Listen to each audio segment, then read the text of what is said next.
A veces no es solo necesario defender la fe de los protestantes, sino también de personas que no leen la Biblia. Hay personas que no leen la Biblia, no han tenido un encuentro con Jesús, pero se saben el texto de Mateo capítulo 6, versículo 6 de memoria. ¡Qué curioso esto! Veamos qué enseña Mateo capítulo 6, versículo 6. Tú, en cambio, cuando ores, retírate a tu habitación, cierra la puerta y ora a tu Padre que está en lo secreto, y tu Padre que ve en lo secreto te recompensará. Dicen muchos, ya ves, yo no necesito ir al templo a orar, yo no necesito ir al grupo de oración a orar, yo puedo orar en mi habitación, lo enseña la Biblia. Hay dos problemas aquí. El primero, ni siquiera en su habitación oran. Y segundo, están manipulando la palabra de Dios. ¿Y por qué la manipulan? Porque les gusta vivir una vida cómoda espiritual. Aquí Jesús no está condenando la comunidad. Jesús no dice no ir al templo. Simplemente están manipulando la palabra de Dios. La comunidad está en la Biblia y lo vamos a comprobar. Hebreos capítulo 10, versículo 25, dice la Sagrada Escritura. Hebreos 10, 25. No abandonen las asambleas como suelen hacer algunos. Al contrario, animémonos mutuamente, tanto más cuanto que vemos acercarse el día del Señor. No abandonen las asambleas. ¿Qué es una asamblea? Según el diccionario, una reunión de muchas personas.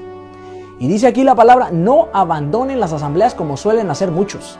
O sea que en este tiempo ya había algunos mañosos que estaban abandonando las asambleas, porque mañosos siempre han habido. No abandonen las asambleas, dice la palabra. Si vamos a Hechos, capítulo 1, versículo 14, dice la Sagrada Escritura. Todos ellos, esta palabra va a ser clave aquí. Todos ellos, íntimamente unidos, se dedicaban a la oración, en compañía de algunas mujeres de María, la madre de Jesús, y de sus hermanos. Todos ellos, íntimamente, se dedicaban a la oración, dice la palabra.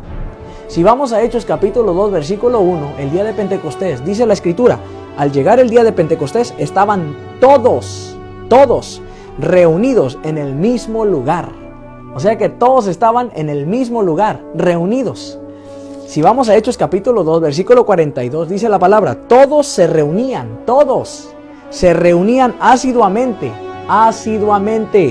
para escuchar la enseñanza de los apóstoles y participar en la vida común, en la fracción del pan y en las oraciones. O sea, ¿para qué se reunían? Para escuchar la enseñanza de los apóstoles, partir el pan, para orar, etc.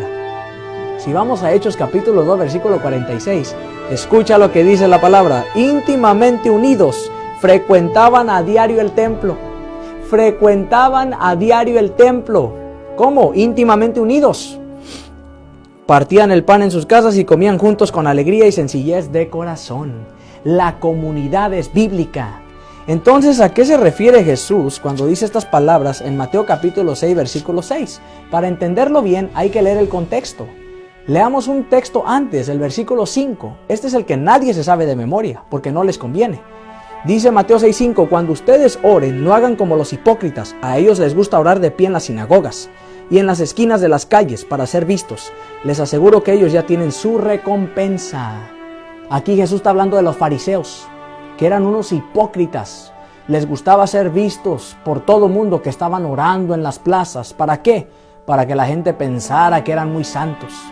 ¿Qué nos está dando a entender Jesús entonces en Mateo 6:6? Incluso la oración se puede convertir en vanidad.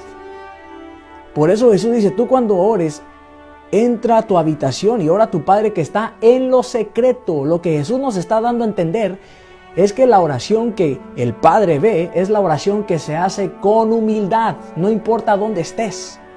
El Padre lo que quiere es que seamos humildes, que oremos con un corazón sincero y no lleno de vanidad, aparentando ser lo que no eres.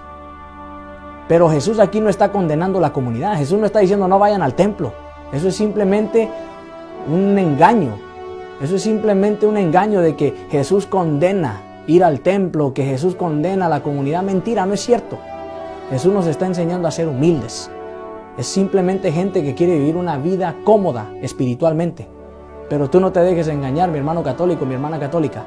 Que nadie te engañe.